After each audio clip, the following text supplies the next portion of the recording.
परिसह पर चल रही है।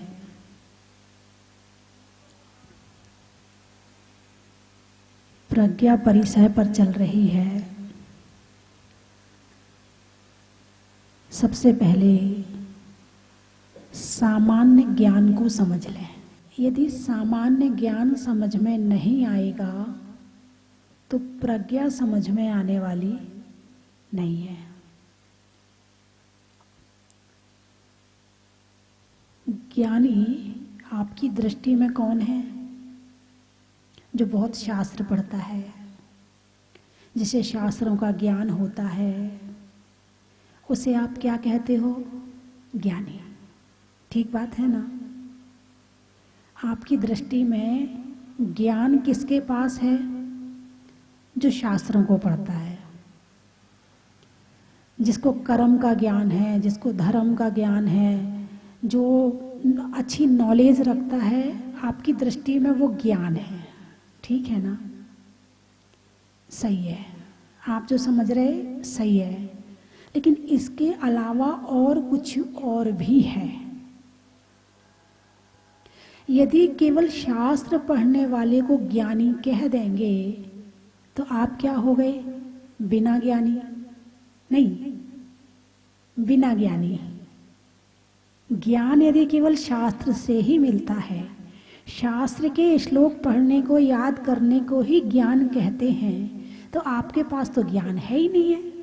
तो आप तो बिना ज्ञान के हो गए। हुए कि नहीं हुए? तो ये बात तो बहुत बड़ी घटना हो जाएगी, बड़ी दुर्घटना हो जाएगी ये तो, कि आपको बिना ज्ञान के कह दिया जाए। ये बहुत बड़ी दुर्घटना है। जबकि भगवान महावीर कहते हैं कि संसार की हर आत्मा में ज्ञान है, ज्ञान ही आत्मा है और आत्मा ही ज्ञान है। यदि ज्ञान आपके पास है तो आप ज्ञानी हुए कि नहीं हुए? जिसके पास में ज्ञान वो ज्ञानी। अब यहाँ शास्त्र को भी एक तरफ रखो, केवल ज्ञान शब्द को परिभाषित करते हैं कि ज्ञानी कहते किसे हैं? जिसके पास में ज्ञान है वो ज्ञानी। भाई जिसके पास में दूध है वो कौन हुआ? दूध वाला। अब वो दूध चाहे पानी मिला हुआ हो, चाहे चीनी मिला हुआ हो, चाहे वो हलवाई हो, हलवाई के यहाँ यदि केवल दूध का काम होता हो तो आप क्या कहोगे? भाई दूध वाले के यहाँ से दूध ले आ। अब वो भले पानी मिला के बेचता हो, लेकिन है तो दूध। संज्ञा तो दूध की दी जाएगी कि दूध वाला। तो आपके पास में यदि ज्ञान है, पहले ये निर्णय कर लो है या नहीं है। आपके पास में ज्ञान है कि नहीं, ये निर्णय कर लो पहले। चलिए बताइए भाई साहब। ओहो, आपने अपने नाना जी से कुछ नहीं लिया, आप उनके शारीरिक पोते हैं, ज्ञान के पोते नहीं हैं। पंडित मक्खन लाल जी महान ज्ञानी थे, महान ज्ञानी थे। अब मैं ये कहूँगी कि उनके पास जितना ज्ञान था आप उतना ज्ञान नहीं कर पाएंगे, ये जरूर पक्का है। लेकिन उन्होंने जितनी किताबें लिखी हैं उनको पढ़ के समझने का प्रयास जरूर कर लेना, तो मैं ये समझूंगी आप उनके पोते हैं। अब आपने इतनी बड़ी बात कह दी कि आपके पास में ज्ञान है ही नहीं है। ऐसे आप नहीं, करोड़ों अरबों लोग होंगे, अरबों, संख्या करोड़ों में नहीं अरबों में जाएगी, जिन्हें ये नहीं पता है कि मेरे पास में ज्ञान है। ज्ञान के बिना आत्मा का अस्तित्व है ही नहीं है। ज्ञान है तो आत्मा है, आत्मा है तो ज्ञान है, ज्ञान ही आत्मा की क्वालिटी है। मात्र शास्त्र ज्ञान की बात नहीं कर रही हूं, अभी सामान्य ज्ञान की बात कर रही हूं। आत्मा में ज्ञान होना ही आत्मा के अस्तित्व का होना है, और आत्मा में ज्ञान नहीं होना वो तो आत्मा है ही नहीं है। इसका मतलब आपके पास में ज्ञान है। एक पेड़ के पास में ज्ञान है, एक चींटी के पास में ज्ञान है। अब केवल शास्त्र पढ़ने को ज्ञान कह दिया जाए तो फिर कुत्ता बिल्ली, जब आपने कह दिया आपके पास ज्ञान नहीं है तो कुत्ता बिल्ली के पास तो हो ही नहीं सकता है। और जबकि बिना ज्ञान के आत्मा रहती नहीं है। बिना ज्ञान के आप एक काम करके बताओ तो सही। चिंता करते हो, चिंता करते हो ना, करते हो। बिना ज्ञान के चिंता हो सकती है क्या? ज्ञान का मतलब जानने की शक्ति, ज्ञान, ज्ञाता। और दृष्टा का मतलब देखना। तो हूं स्वतंत्र निश्चल निष्काम, बोलिए आगे, ज्ञाता दृष्टा आत्म राम। क्या कहा? आत्मा क्या है? ज्ञाता यानी जानने वाली, और दृष्टा यानी देखने वाली। यदि संसार की कोई भी चीज जानने का काम कर रहे हैं तो बिना ज्ञान के पॉसिबल है ही नहीं है। अब चींटी भी तो जानने का प्रयास करती, तुम्हारे घर में मीठे का डिब्बा कहाँ रखा है? बोलिए, उसकी तो आंखें नहीं है, पहुंच जाती है फिर भी मीठे के पास में। कैसे गई? ज्ञान से गई। नाक अचक्षु दर्शन, सूंघ के गई, उसमें भी ज्ञान कर रहा, काम कर रहा। ज्ञाता और दृष्टा दोनों गुण काम कर रहे हैं। आत्मा का स्वभाव ही ज्ञाता दृष्टा है, जानना और देखना। अब जानना स्वभाव जब मनुष्य बनते हैं तो उसमें एक बहुत ज्यादा जानने की क्षमता पैदा हो जाती है। अब एक चींटी आत्मा को नहीं जान सकती है, वो खाने को जान सकती है, वो जिसके साथ रहती है उससे मुंह मिला के अपनी सहेलियों को जान सकती है, मगर वो आत्मा को नहीं जान सकती है। एक बंदर नहीं जान सकता है, एक कुत्ता नहीं जान सकता है। संगी हैं, योग्यता तो है, पर उनके पास में इतने निमित्त नहीं है, इतना उनकी उपादान में शक्ति नहीं होती है कि वो जान सकें। और किसी के विशेष हो भी जाए तो वो जान भी लेते हैं। शेर की पर्याय में भगवान महावीर को सम्यक दर्शन की प्राप्ति हुई थी कि नहीं हुई थी? हैं? मेढक की पर्याय में वो सेठ को सम्यक दर्शन की प्राप्ति हुई थी। हाथी की पर्याय में भगवान पारसनाथ को सम्यक दर्शन की प्राप्ति हुई थी। ऐसे एक नहीं अनेक उदाहरण हैं कि त्रयंच पर्याय में हुई है, लेकिन उनकी संख्या कम है। योग्यता है तो सही मगर कम है। इसका मतलब है कि जिसके पास सम्यक दर्शन है उसके पास सम्यक ज्ञान है, और जिसके पास सम्यक ज्ञान है वो ज्ञानी है। तो शेर ने शास्त्र तो पढ़े नहीं थे, फिर उसको ज्ञान कहां से हो गया? मुनि राजों ने उपदेश दिया, ज्ञान हो गया। और कितना ज्ञान! ऐसा नहीं है कि आपने 100 शास्त्र पढ़ लिए तभी आप ज्ञानी बनेंगे। जैन धर्म में ज्ञानी की संज्ञा कहां से शुरू हो जाती है? मात्र नमोकार मंत्र का ज्ञान हो और आत्मा अलग है, शरीर अलग है, इस बात का ज्ञान हो जाए, अनुभव में आ जाए, ज्ञानी हो गया। ज्ञानी बनने के लिए शास्त्र पढ़ना अच्छी बात है, क्योंकि उससे ज्ञान में और वृद्धि होती है, ज्ञान में शुद्धि होती है, और ज्ञान बढ़ता है, और नई कर्म सिद्धांत आदि को जान करके और उसमें दृढ़ता आती है। शास्त्र पढ़ना चाहिए, बिना पढ़े जीवन बेकार है। जिसने नहीं पढ़ा उसने कुछ किया ही नहीं आके इस दुनिया में। वो तो आया, और जैसे संसार के और प्राणी अपना आए आज जन्म लेते हैं, खाते पीते हैं, परिवार बसाते हैं, चले जाते हैं, ऐसे जिसने शास्त्र नहीं पढ़े, जिसने प्रवचन नहीं सुने, जिसने ज्ञान नहीं किया शास्त्रों का या आत्मा और शरीर के भेद विज्ञान का, उसने दुनिया में आके कुछ किया ही नहीं है। एक खाने कमाने का काम तो बहुत जन्म में कर लिया, ये गृहस्थी बसाने का काम तो बहुत जन्म में कर लिया। यदि दुनिया में आकर काम नहीं किया है तो अभी तक एक ही काम नहीं किया है, वो है भेद विज्ञान का काम, वो है स्वाध्याय का काम, वो है देव शास्त्र गुरु के प्रति सच्ची श्रद्धा का काम। आज तक केवल एक ही काम नहीं किया, बाकी सारे काम किए, और ये सारे काम होंगे ज्ञान के माध्यम से। और जब आपने सोच लिया कि मेरे पास ज्ञान है ही नहीं है, तो फिर आप काम कैसे करेंगे? पहली बात तो ये मान लिया कि है ही नहीं है, दूसरी बात, जानने की जिज्ञासा भी नहीं है।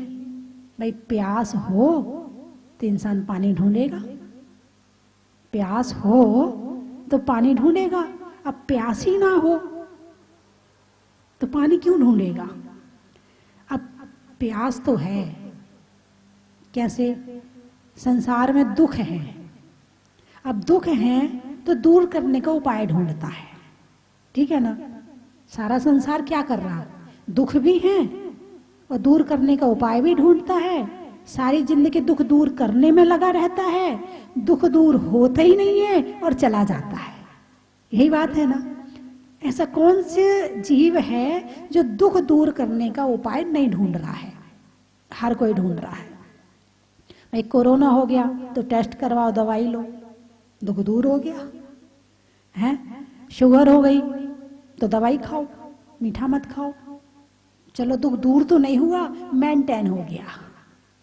यदि दुख मेंटेन भी हो जाए ना तो आपके मन में संतोष रहता है, चलो ठीक है, अब यहीं रुक गई ना शुगर, अब कोई बात नहीं है, हो गई है, दुख है, मगर आपने उसे स्वीकार कर लिया है।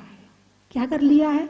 स्वीकार का, अब इसको तो रहना ही है, तो आपका दिमाग शांत हो गया। अब उसे दूर करने का उपाय नहीं करेगा, उसे मेंटेन करने का उपाय करेगा। अपना मकान नहीं है तो अपना मकान बनाने का प्रयास करेगा, क्योंकि किराए के मकान में दुख था तो अपने मकान में सुख मिल जाएगा। अब जितने लोग दुनिया में अपने मकान में रह रहे हैं उनसे पूछो क्या वो सुखी हैं?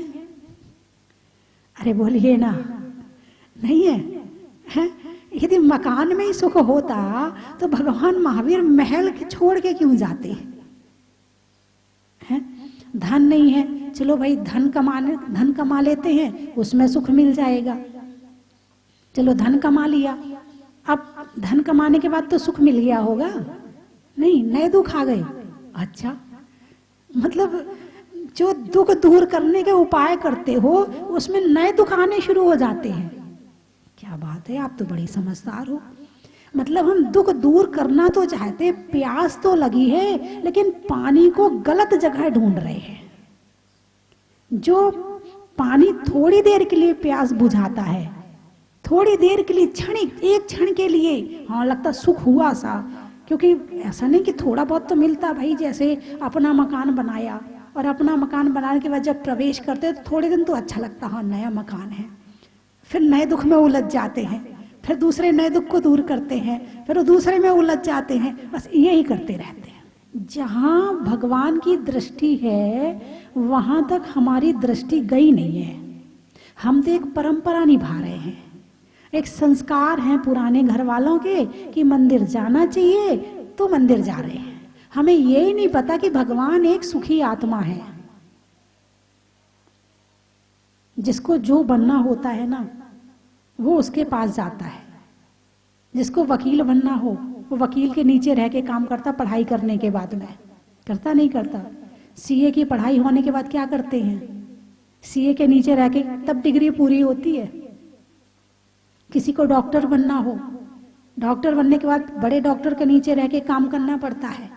पता है कि ये डॉक्टर है, इसके पास रहेंगे, इसके पास जाएंगे, इसकी सेवा करेंगे, ये जो कहेगा वो करेंगे तो हमारा काम होगा, नहीं तो काम होने वाला नहीं है।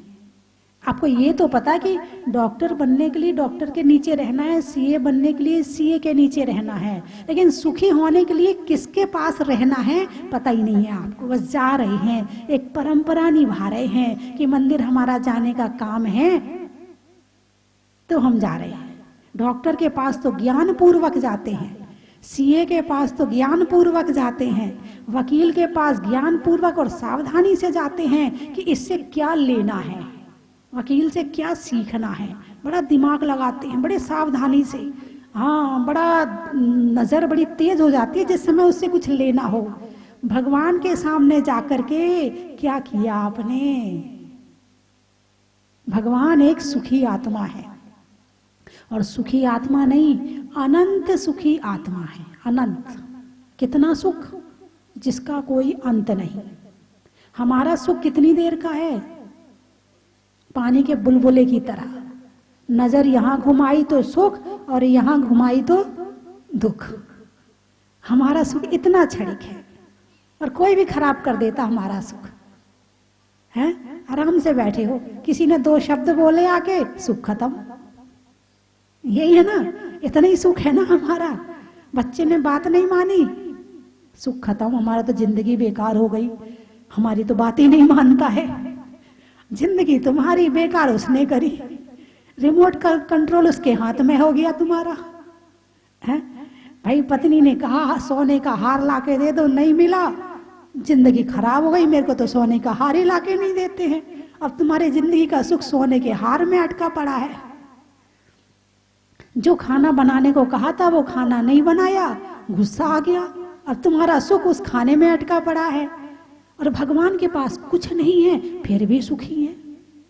तो ऐसा भगवान कौन सा सुख है आपके पास में जो आपने अपने सुख को उपलब्ध होकर के बाहर की बाधाओं से रहित हो गए हैं। अब भगवान को कोई कुछ कहे उन्हें कोई फर्क नहीं पड़ रहा, उनकी कोई निंदा करे कोई फर्क नहीं पड़ रहा, उनकी कोई बुराई करे कोई फर्क नहीं पड़ रहा, उन्हें कोई छोटे से कमरे में बिठाए उन्हें कोई फर्क नहीं पड़ रहा, उन्हें कोई सुंदर मंदिर में बिठा दे उन्हें कोई फर्क नहीं पड़ रहा, क्योंकि उनका सुख उनके द्वारा मिल रहा है। वो बाहर से सुख नहीं ले रहे हैं, वो सुख कहां से ले रहे हैं? अंदर से, अपनी आत्मा से।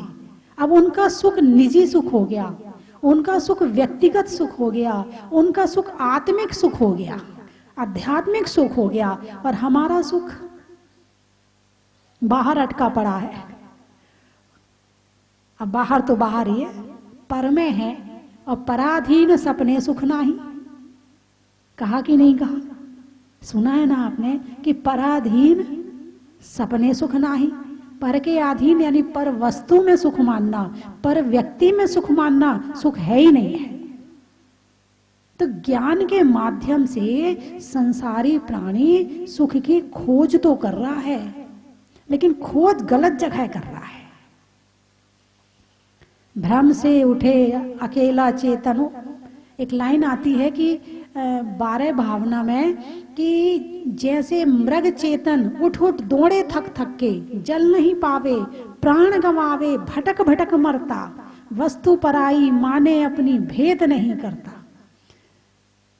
प्यास लगी है हिरण को, दूर से देखता रेगिस्तान में है, अरे वो रहा तालाब, दौड़ के जाता है वहां पर, वहां देखता अरे ये तो रेत चमक रही थी, यहाँ तो पानी है ही नहीं है, मैं तो भ्रम में पड़ गया। किस में पड़ गया? भ्रम में। भ्रम किसे कहते? कि सुख लग रहा है मगर सुख है नहीं, पानी लग रहा है मगर पानी है नहीं। ये है ना भ्रम। भ्रम का क्या मतलब? कि वस्तु लगती है होती नहीं है। तो संसार के सुख को इसी तरह बताया है। अब ये सर्दी का मौसम आया, रात को ओस पड़ती है और सारी घास के ऊपर ओस पड़ जाती है, और जब सुबह सूरज निकलता है तो ओस कैसी लगती है? मोती जैसी लगती है। अब मोती वो है क्या? नहीं है, मोती का भ्रम है ना। ऐसे संसार में सुख खोजना सुख का भ्रम है। यदि सच्चा सुख कहीं है तो मंदिर में जाके भगवान से पूछो, भगवान से बातचीत करो, भगवान ये सुख आपने कहां से प्राप्त किया, आप कैसे सुखी होकर बैठे हैं? आपके चेहरे की मुस्कुराहट एक समय के लिए भी खत्म नहीं होती है, आप क्यों मुस्कुरा रहे हैं? हम मंदिर तो जाते हैं मगर मंदिर का अर्थ नहीं निकालते हैं, इसलिए सारी जिंदगी मंदिर जाने के बाद भी हम दुखी रहते हैं और फिर भगवान से शिकायत करते, भगवान हम मंदिर तो रोज आते हैं, देखो फिर भी हम दुखी हैं, हमारे ऊपर फिर भी संकट आ रहे हैं। अरे भक्त, जो काम करने के लिए आना चाहिए था वो तो तूने किया ही नहीं, और मेरे पास आकर भगवान शादी करवा दो, भगवान मकान बनवा दो, भगवान ये उल्टा सीधा काम और कर रहा है, मुझे तो पहचानता नहीं है, और ऊपर से तू और उल्टे उल्टे काम कर रहा है, तो कहां से सुख मिलेगा? बात समझ में आई कि नहीं आई?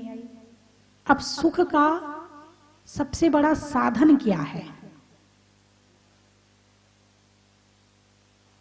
हमारा अपना ज्ञान। ज्ञान से सुखी हैं और ज्ञान से दुखी हैं।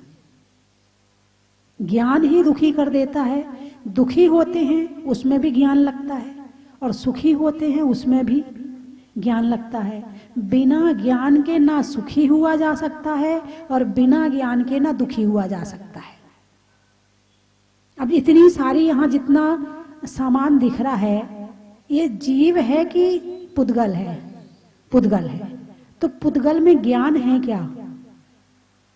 नहीं है। पुद्गल में ज्ञान नहीं है। पुद्गल को डंडा मारोगे तो उसको कष्ट होगा क्या?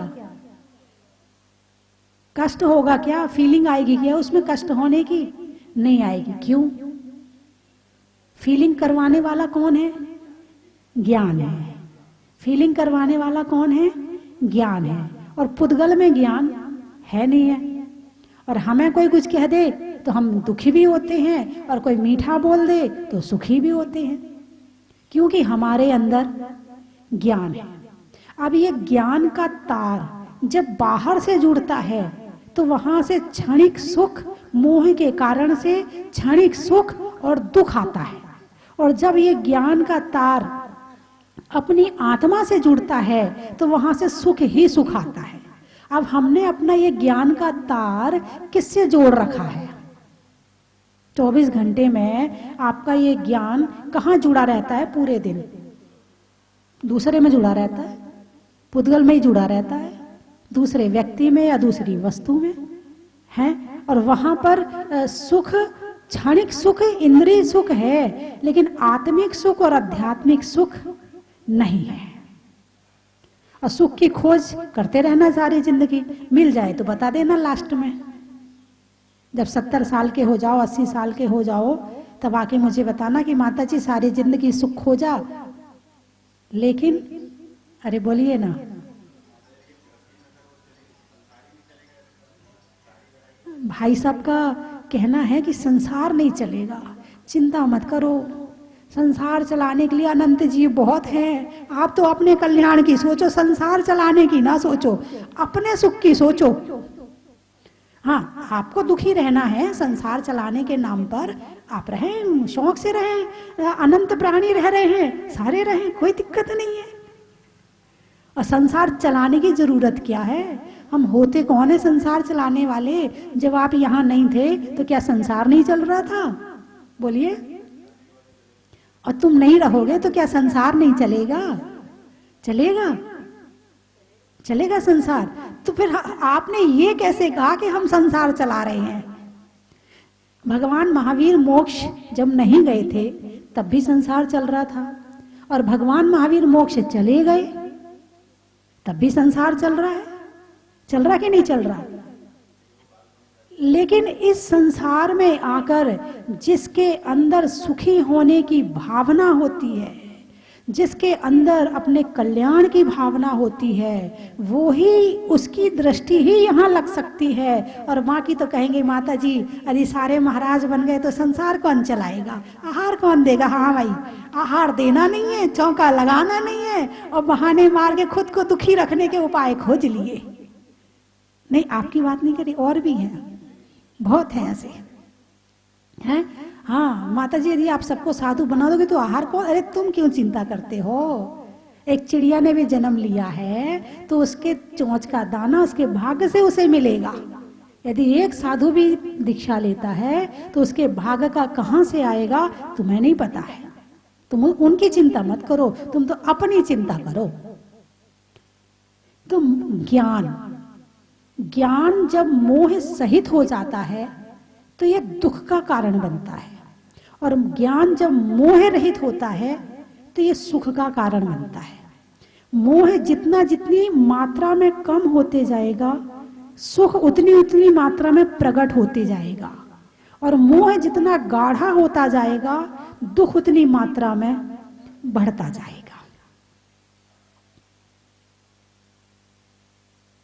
ज्ञान तो बहुतों को मिला है, अच्छा ज्ञान मिला है, लेकिन ज्ञान का उपयोग करने वाले कितने लोग हैं? ज्ञान का सदुपयोग और ज्ञान का दुरुपयोग दोनों हो रहा है, अच्छी तरह से हो रहा है। दुरुपयोग करने वाले ज्यादा हैं और सदुपयोग करने वाले बहुत बहुत बहुत कम है। और ज्ञान ही एक ऐसा साधन है जिसके माध्यम से सुख की प्राप्ति हो सकती है। और मोह काम क्या करता है? परिवार बंधा हुआ है, किससे बंधा है? रस्सी से, सांकल से, लोहे की चैन से, किससे बंधा है? बोलिए। अब आप यहां आए हैं, लौट के कहां जाएंगे? कोई चैन तो बंधी नहीं। भाई, एक गाय को घर में रखना हो तो एक खूंटा लगाना पड़ता है, उसमें एक रस्सी बांधनी पड़ती है, फिर वो रस्सी गाय के गले में बांधनी पड़ती है, तब वो गाय वहां रहती है। जितनी लंबी रस्सी है उतनी दूर जाती है, वापस आ जाती है। लेकिन आपके गले में तो कोई रस्सी नहीं बंधी है, फिर आप घर कैसे पहुंचेंगे? कौन सी रस्सी बंधी है गले में? एक व्यक्ति विदेश भी जाता है, लौट के आता है, कहां लौट के आएगा? भारत का है, भारत में ही आएगा, कहीं और नहीं जाएगा। कि सफलता यदि कहीं मिल सकती है तो वो है मनुष्य शरीर। और इस मनुष्य शरीर में भी आकर मोह कम नहीं किया तो फिर वापस चारों गतियों में भटकने के लिए जाना पड़ेगा। और जिस ज्ञान से हम अपने आप को सुखी कर सकते थे, उसी ज्ञान से हम अपने आप को दुखी कर रहे हैं। कहते ना, अपने हाथ से अपने पैर पर कुल्हाड़ी मार ली, है ना। अब जैसे चाकू है, एक डॉक्टर के हाथ में है, एक महिला के हाथ में है, एक डाकू के हाथ में है। अब डाकू के हाथ का चाकू क्या करेगा? जान लेगा। डॉक्टर के हाथ का चाकू क्या करेगा? जान देगा। और महिला के हाथ का चाकू सब्जी भी नारेगा। चाकू एक है लेकिन उपयोग तीन है। ऐसे ही ज्ञान की शक्ति एक है। अब इस ज्ञान का उपयोग आप क्या कर रहे हो?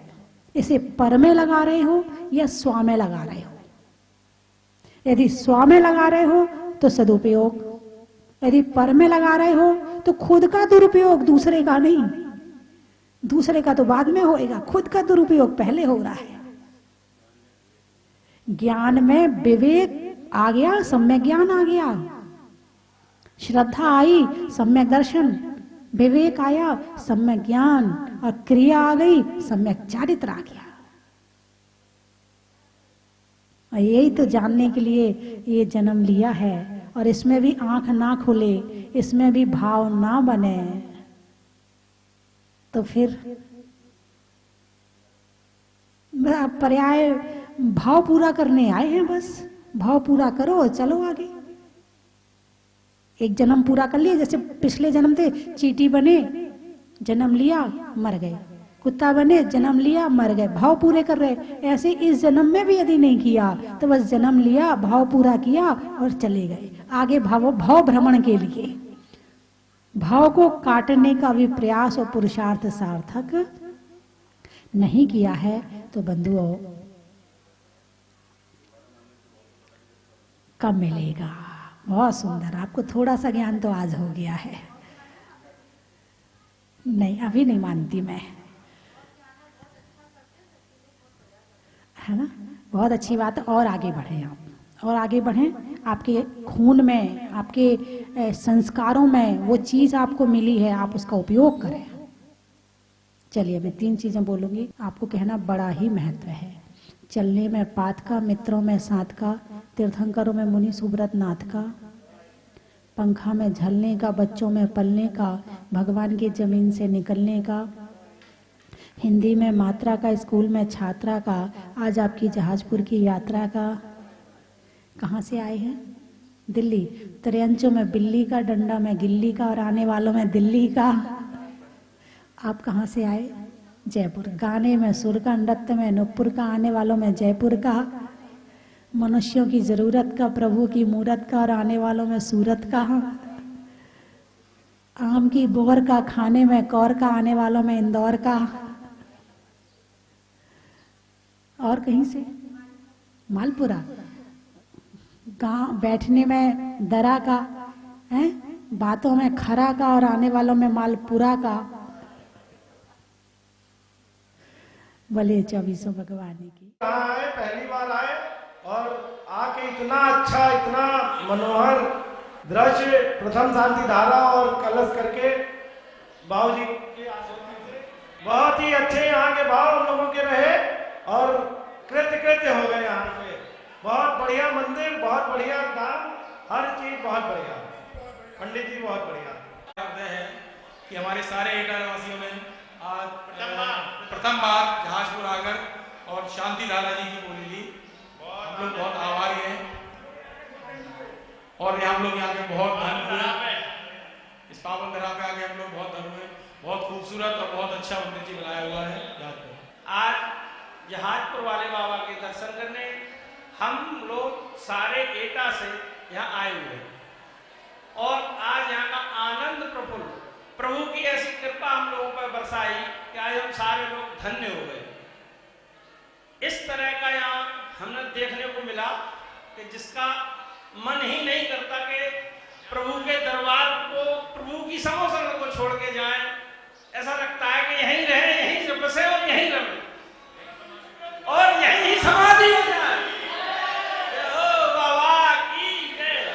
जिन लोगों को यहाँ कराने वाले हैं मैं सभी का धन्यवाद व्यक्त करता हूँ क्योंकि काफी देखरेख अच्छी है, सारा कुछ बहुत बढ़िया है और यहाँ बड़े अच्छे से प्रक्षाल कराते हैं, बड़े मन से और बड़े अंदर भावुक मन से बहुत बहुत बहुत अच्छा लगता है।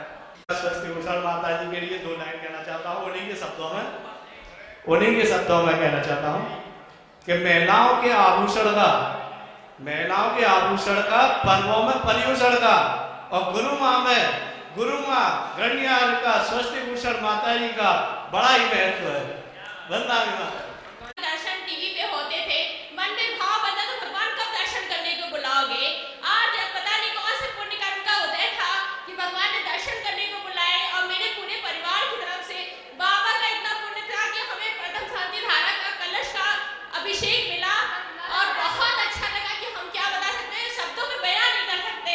इतना अच्छा दर्शन मिला है, प्रतिमा इतनी सुंदर है कि मन करता देखते ही रह जाओ, आंखें तरस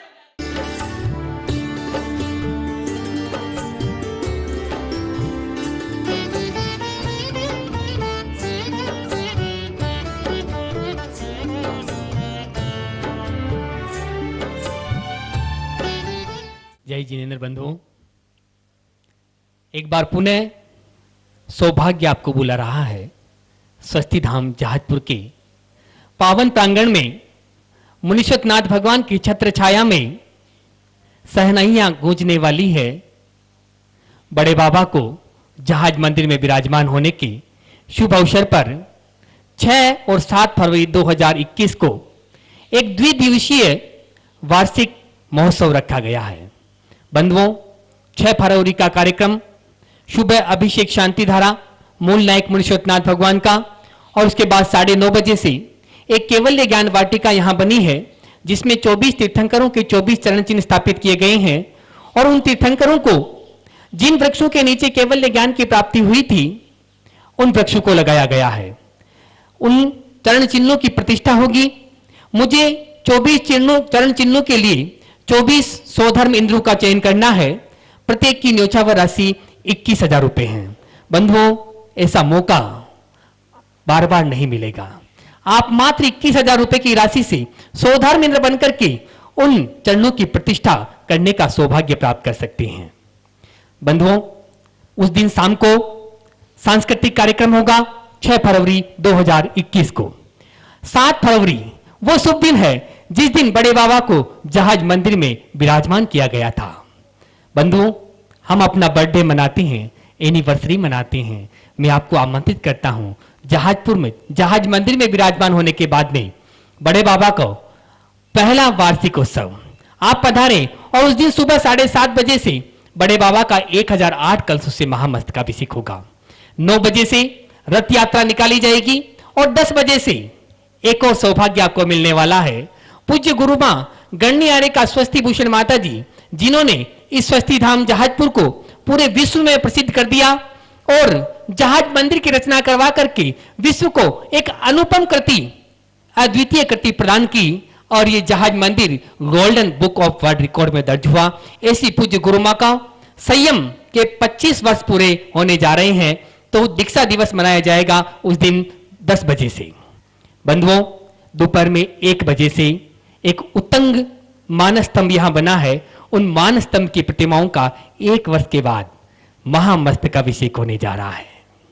1 बजे से महामस्तकाभिषेक होगा, जिसमें 4 तरह के कलश हैं। ताम्र कलश 2100 रुपए, रजत कलश 5100 रुपए, स्वर्ण कलश 11,000 रुपए और हीरक कलश 21,000 रुपए की राशि है। आप अपने परिवार की ओर से एक कलश आरक्षित करवा सकते हैं। मैं तो चाहता हूं आप यहां पर आएं और अपने हाथों से मानस्तंभ की प्रतिमाओं का अभिषेक करें, बड़े बाबा का अभिषेक करें, शांति धारा करें। लेकिन यदि आप नहीं आ सकते हैं तो भी आप अपनी सूचना फोन के द्वारा आप यहां पर दे सकते हैं। पूरे कार्यक्रम का प्रसारण पारस चैनल पे होगा। धन्यवाद। कंचन की थाल को सजाओ रे आज, रत्नों की थाल को भर लाओ रे आज। आओ आओ करे रे गुणगान आरती भगवन की। आओ आओ करे गुणगान आरती भगवन की। आओ आओ करे रे गुणगान आरती भगवन की।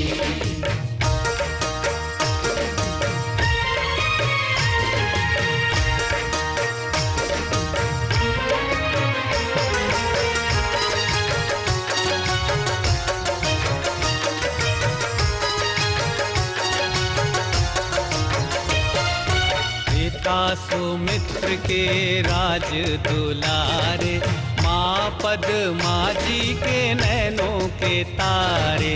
पिता सुमित्र के राज दुलारे, माँ पद्मा जी के नैनों के तारे। राजगृही में जन्म लियो आप, राजगृही